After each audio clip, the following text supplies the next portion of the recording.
All right, so today I'm hopping on to give you guys a bit of background about intuitive eating, answer some questions that I've been getting about intuitive eating.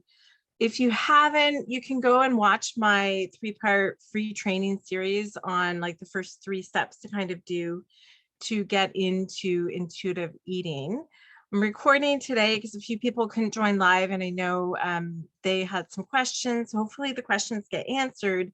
And I really want to give you guys an idea of, for the females that are coming into the expansion program, what live coaching would look like. So we're not really going to do live coaching per se today, but when you come into that program, I'm setting up the modules. So we're basing most of the work in the expansion program on the intuitive eating workbook. So that's a great resource if you want to learn more about intuitive eating. That's by Evelyn Tribal and Elise Resch. And then I combine it with Craving Change, which is the emotional eating program that I've been running since 2009. And that comes from a psychologist and a dietitian out west in Canada.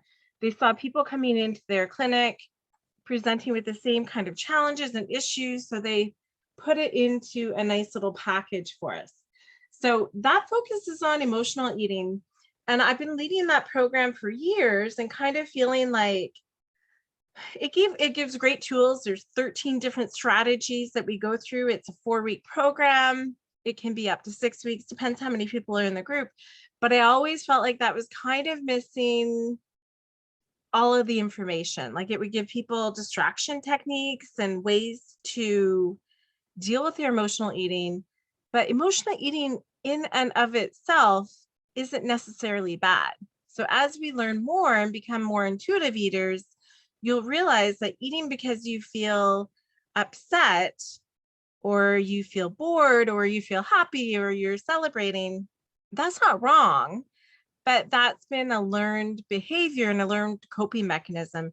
And we can still have the choice as intuitive eaters to eat when we feel happy, but we just have awareness around it. And the big point of being intuitive eaters, we're not making ourselves wrong. So the emotional eating and the intuitive eating, I feel like marrying them together is really the best way to give support to my clients. As I've been incorporating that in the last 6 months, great, gains for a lot of my clients, because as we know through the research, weight gain itself isn't the issue. Like, so weight isn't the enemy. And if we look at, anybody that's read the book Health at Every Size, another great resource, and the author of that book walks us through all the science and the research that shows us that it doesn't have to be weight loss that gets us our success and gets us healthier lab values or gets us feeling better about our body. Because often if we're doing a weight loss approach where we lose weight fast, then often we regain it and we often go above that.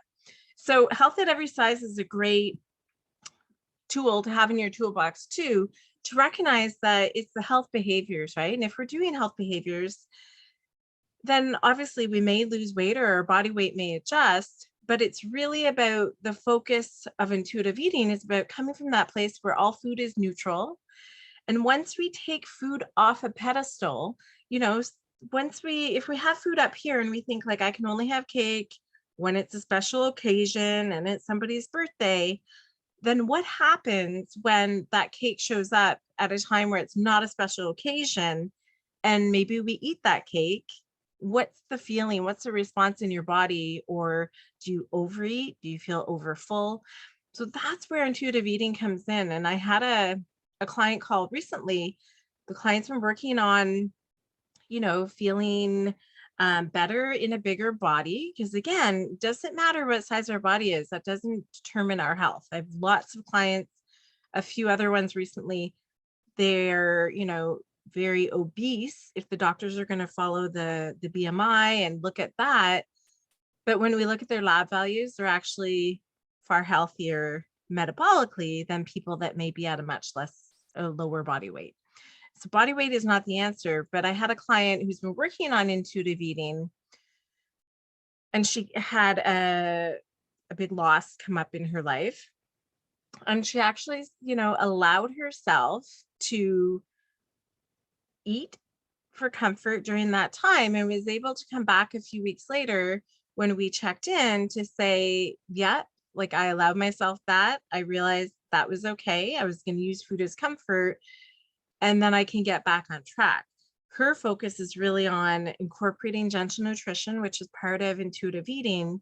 And for anyone that's worked with me individually, it's that balancing of the macronutrients that I'll always talk about: protein, fat, and carbohydrate to get the energy consistent, blood sugar stable. It can help manage weight as well, but it's part of that intuitive eating approach. So this client was able to go back to that. And then what happened when we checked in for our next call, they had a special event, a family event, different people coming together that maybe that hadn't been together before. So it was a bit stressful. And, they recognized that they were a little bit on edge with their feelings. So then what happened was, if we look in the principles of intuitive eating, I think it's around principle number 3 or number 4, it talks about the food police. So as intuitive eaters, we're trying to respond to our own hunger and fullness. And it's a practice, right? It takes patience and it takes time. We don't become an intuitive eater in 8 weeks or anything like that. So even though she's been working on becoming more of an intuitive eater for the last 3 to 6 months at least, the food police showed up at her gathering.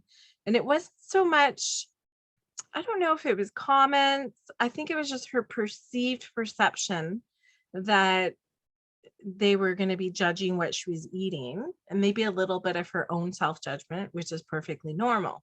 So there were chips available. So to demonstrate healthy habits and healthy behaviors, for whatever reason, she didn't allow herself to have chips. So they went through the whole event she was hosting. And then at 5 a.m., she woke up and was eating chips because she put that food off limit. If we're able to make all food neutral and recognize that sometimes I'm going to want to eat chips and that's going to taste good, then we can get out of that push-pull where we don't have the food that we really want. And then what happens when we get home or when other people leave, then we start to really go to those foods. We're trying to make it so food is food. Food gives us energy.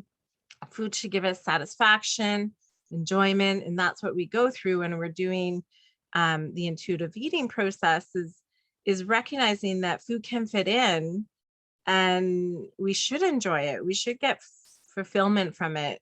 And with that balancing and that gentle nutrition, we can see that we feel satisfied longer. So some of my other clients who've come to me for weight loss, if we're focusing on intuitive eating, we really want to take weight loss out of the equation.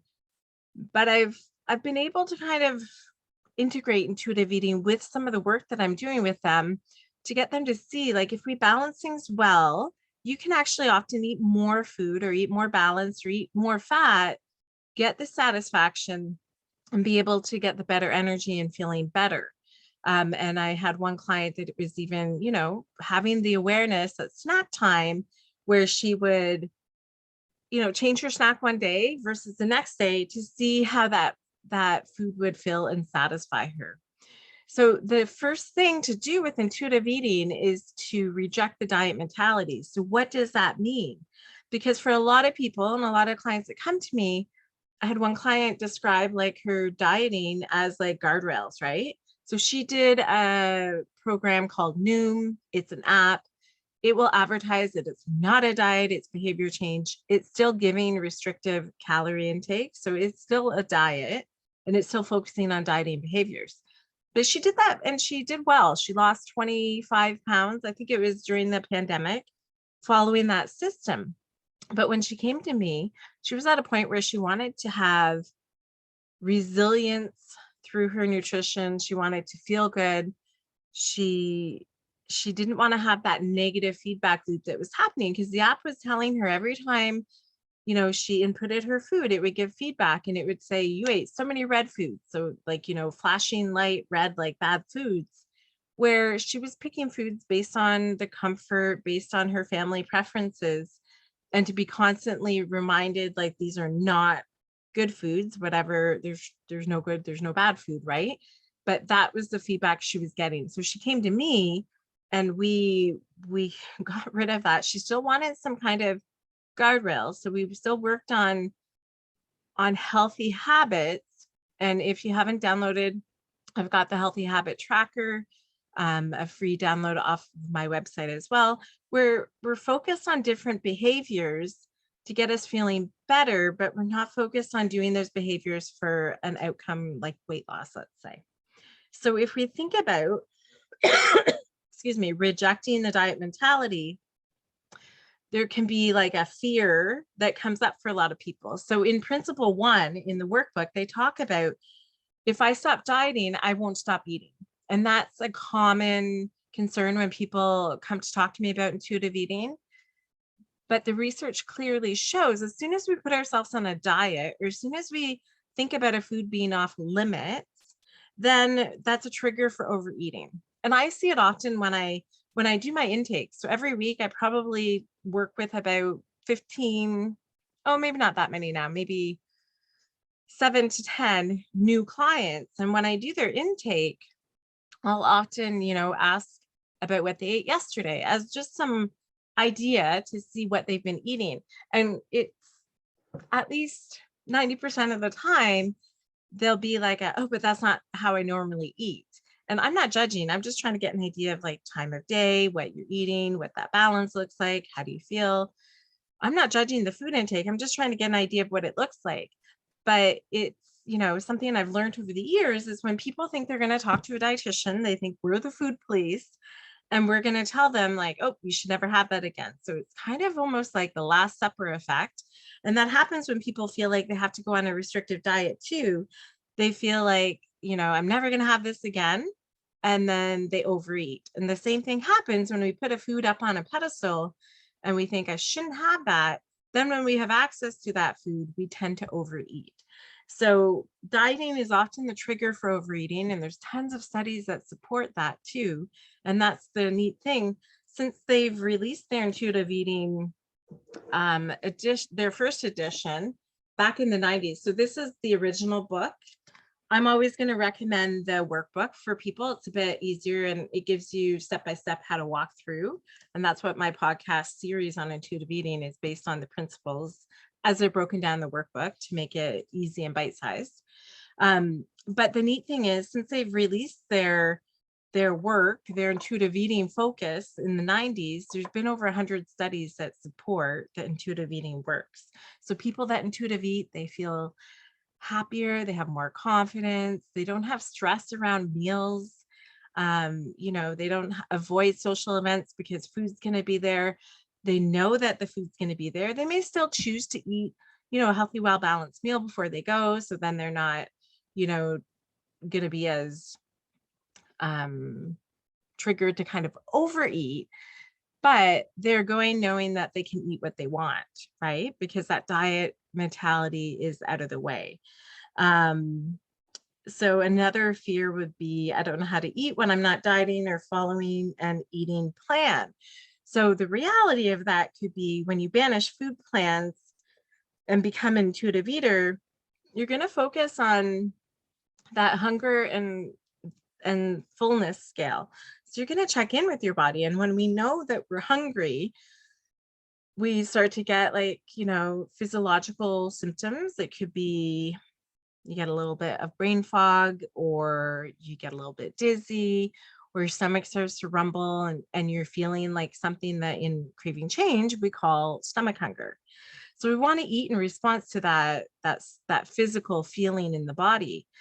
And once we are able to recognize, is it stomach hunger? Is it heart hunger, which is emotional eating, which again is not wrong, but when it starts to be problematic and show up, and maybe emotional eating shows up consistently, same time of the day, every day, for a lot of parents, it can be get the kids to bed and then reward themselves with a snack. Or it can be don't eat all day at work and then get home and overeat at that point. So Emotional eating is when it feels problematic. You're either eating too much, you're eating when you're not hungry, or you're eating things that feel unhealthy to you. So there's different ways to approach that too. But it's like learning to swim. It takes practice, right? So it takes being really more mindful and checking in with your body to say like, do I feel hungry? And then sitting down with the food that you want to eat and also having awareness while we're eating, because what we see is within the first couple bites of eating, we often get the satisfaction that we're looking for. So, you can sit down and inhale dessert and then at the end feel like overstuffed and overfull. But if you pay attention in the first couple bites, you're probably getting that satisfaction that you were looking for, that taste, the mouthfeel with the fat that might be in it, the sweetness with the sugar, whatever you're looking for. You might get that within the first couple bites, or you might, finish your meal. There's something in the intuitive eating workbook that they talk about the last bite threshold. So if you're staying in tune with your body during that time and you're thinking, okay, like, how do I feel now? Like, I know I don't want to eat to the overeating and get full and feel stuffed. There's something called the last bite threshold where you kind of are able to get to a point where you can recognize, I think I'm satisfied. I think I can stop here. If I have one more bite, I think I'll go over that. And it takes practice. So then you can take that bite and see how you feel after, right? Being an intuitive eater doesn't mean that you have to be on all the time. It can feel a bit overwhelming, but it's just the process of having more mindfulness. So with a lot of clients, I'll encourage them to start with like maybe one meal a day, maybe one meal a week, maybe just starting to measure that hunger and fullness, like, and notice. Self-awareness is a big piece. It's a big piece of the craving change and the intuitive eating approach. Because if we don't even know how often we're eating, it's going to be hard to know when we're full and hard to adjust things. So that's one of the first things I get people to start to focus on is, when are you eating? When are you eating? What you're eating doesn't really matter. It's more the why we're eating. Are we hungry? Are we eating because we're bored? But then it's also coming back to how that food makes us feel, right?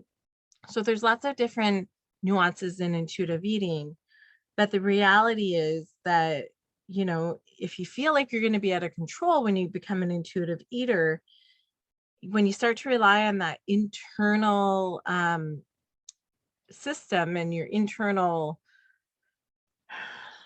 signals, then you're responding to those. So you're not responding to the external stimuli. So another, it's like being more in tune with your body. So a lot of people might think also, just one more diet and then I'll become an intuitive eater. We see time and time again, when people diet to lose weight, they have success. And I see it a lot now, especially with a lot of the females that come to me in their 30s, 40s, 50s. They've done all the weight loss things. They've exercised a lot. They've, ate salads for lunch every day. And for years, they were able to maintain their weight. As they're getting older, their body's changing. Maybe they've had kids. Maybe they've been stuck in a really long, stressful period. The body's response to stress is to hang on to weight. So weight gain isn't really the enemy. It's trying to figure out all the other things that are in balance. And intuitive eating, we also look at what spikes emotional eating. And if our, sorry, my phone is ringing.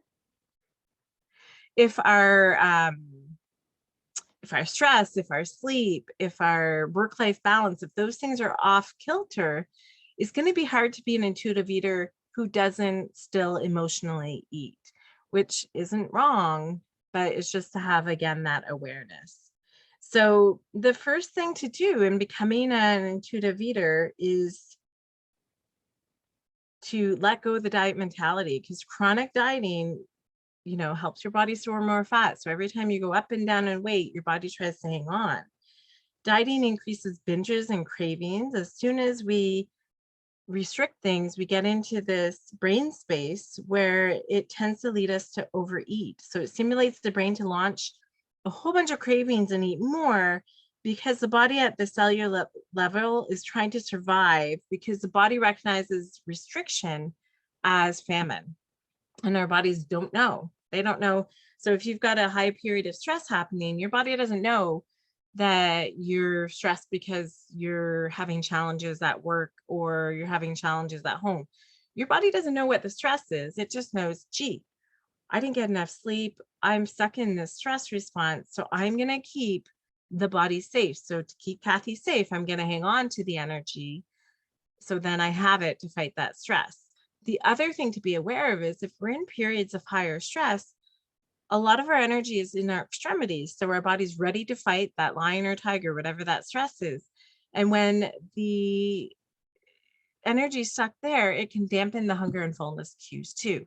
So that's why a lot of people, they'll say like, I'm not hungry, but then when I, stop to eat at 3 or 4 o'clock in the afternoon, I'm starving, but I don't feel hungry during the day. But that's because those cues are dampened due to that stress response. And it can be also when we eat, it fuels our body, so it makes us feel hungry. So a lot of people say, well, if I eat breakfast and I'm hungry all day, that's exactly because that's how your body wants to work, to keep that fuel consistent throughout the day. That keeps your metabolism consistent too, keeps your energy consistent, your mood consistent.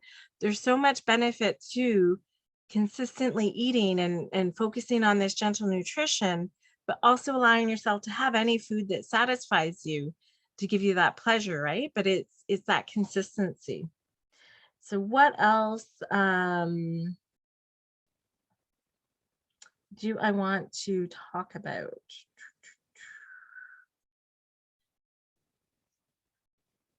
Yeah, so food guidance, we're kind of bombarded with guidance about food from everyone, right? You're getting it from me right now.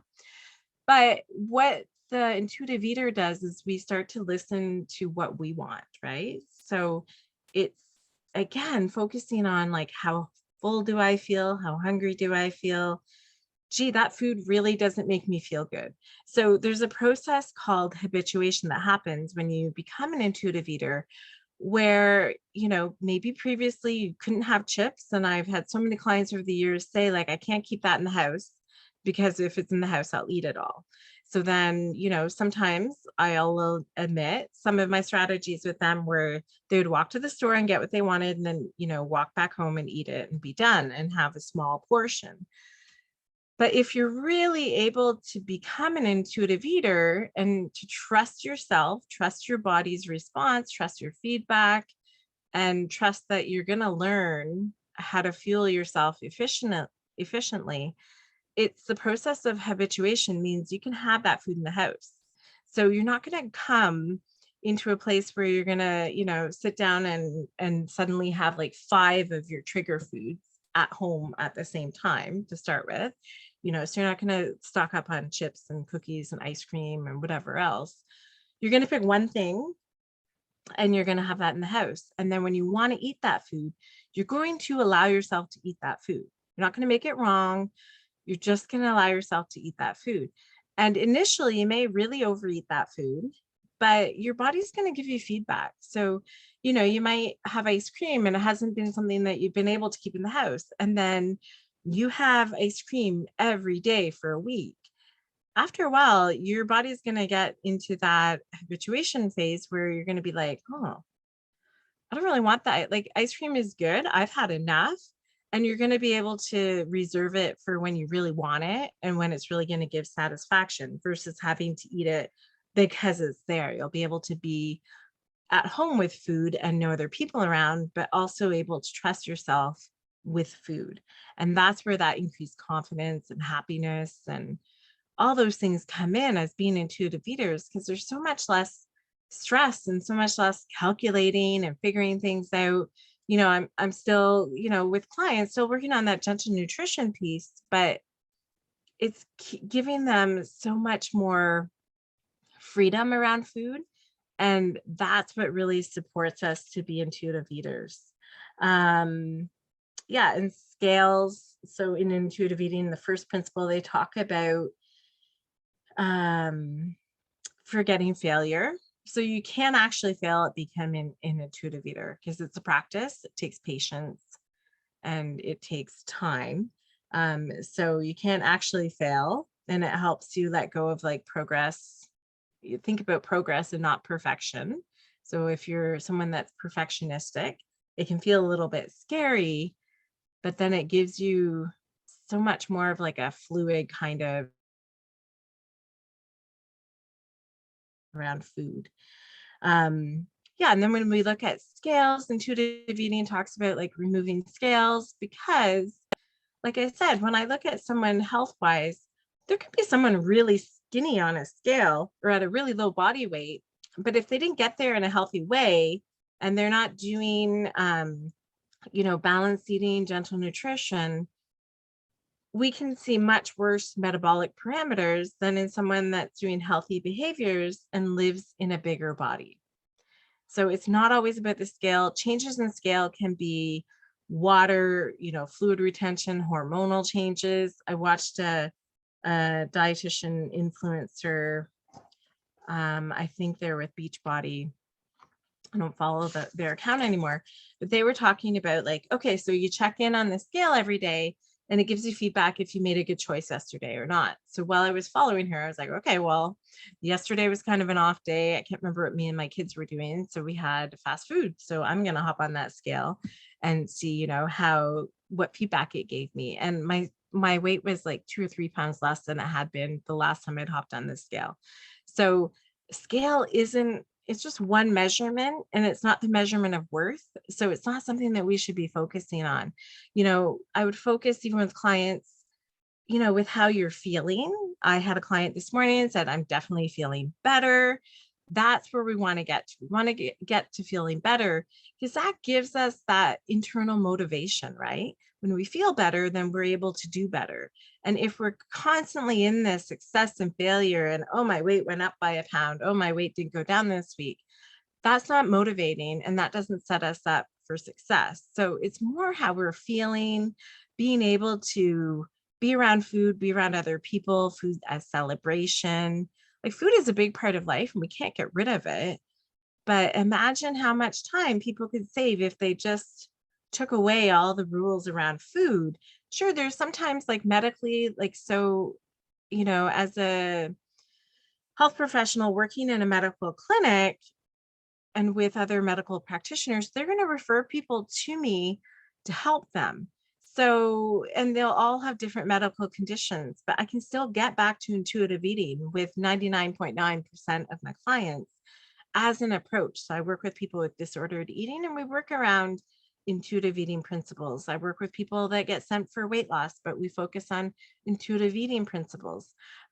People with diabetes, it's that gentle nutrition and also like checking in with the body to see if they're satisfied, if they're full. Like there's so much which I can always bring back to intuitive eating. So that's the magic in becoming an intuitive eater. It gives you so much flexibility and it takes away a lot of that heaviness that might come with restrictions and things that come with a diet mentality. So principle number 2 is looking at honoring your hunger. Podcast episode is on that too. And so it's actually starting to feel what our body feels like, right? So for a lot of people, they'll say, I don't ever feel hungry, or they don't feel good when they have feelings in their body. So then they'll eat to kind of numb that, right? So it's a process of looking, it's really not just intuitive eating, it's intuitive living and noticing how lots of different things can affect us. So attunement disruptors, so things that can affect our ability to be in tune with our body, there's tons of things, distractions, thoughts, rules, beliefs, lack of self-care, like I already talked about, like lack of sleep, lack of stress, coping mechanisms, all those things come together. So if someone's just looking at it from a food perspective, we're really missing out on how intuitive eating works, because it looks at how everything around us influences our body. And I have to say, in my training as a registered dietitian over 20 years ago now, the focus was really more on like tell people how to eat, tell people what to do, and support them that way. And my approach now, I'll talk to people about lots of different things. I need to know about mental health. I need to know about activity level, stress level, work situations, home situations, food, security, make sure there's food security there. If there isn't a lot of food security, that gentle nutrition and that balancing may not be able to happen.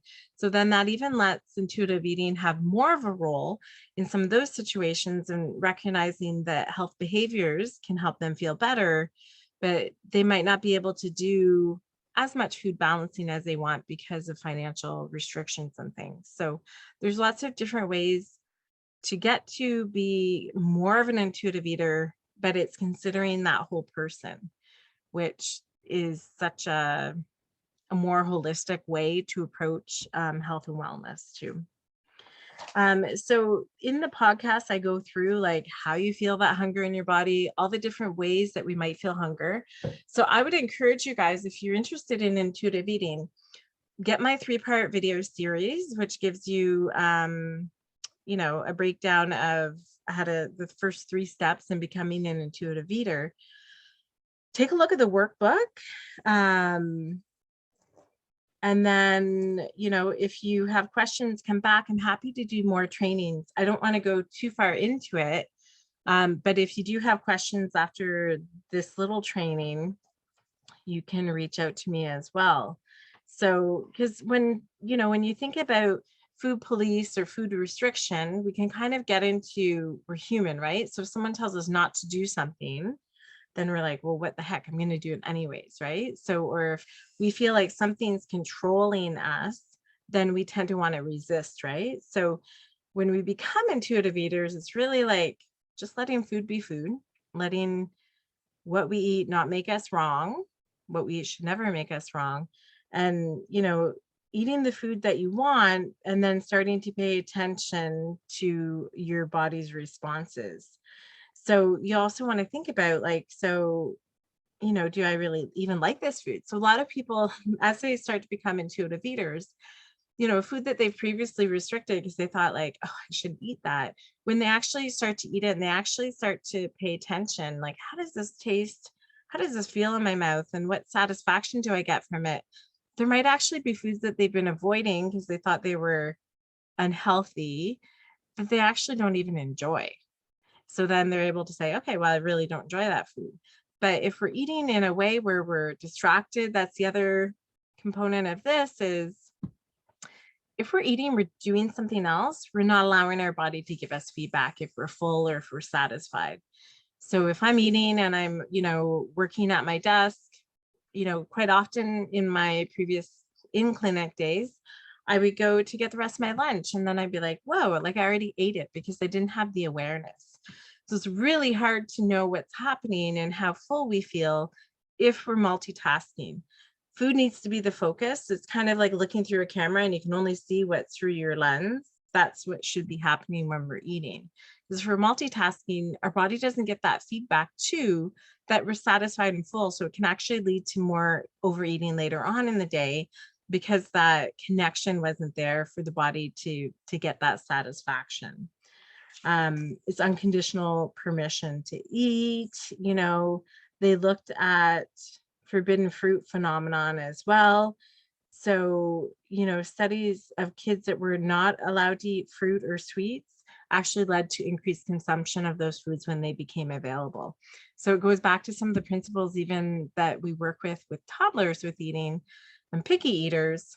I have 2 picky eaters, so ask me anything about those. When we offer all foods at one time, so that means putting dessert on the table with all the other options and let the child pick, then they're going to have that healthier relationship with food going forward. And that's why it's one of the reasons why I'm really excited about the expansion program and getting people in and filling up the pods and giving that support on a long-term basis. Because again, behavior change and becoming an intuitive eater isn't like a 3-week or 12-week process, right? It takes practice and it takes time. But by us changing our eating behaviors as moms or parents, we have the influence to change our kids' relationships with food.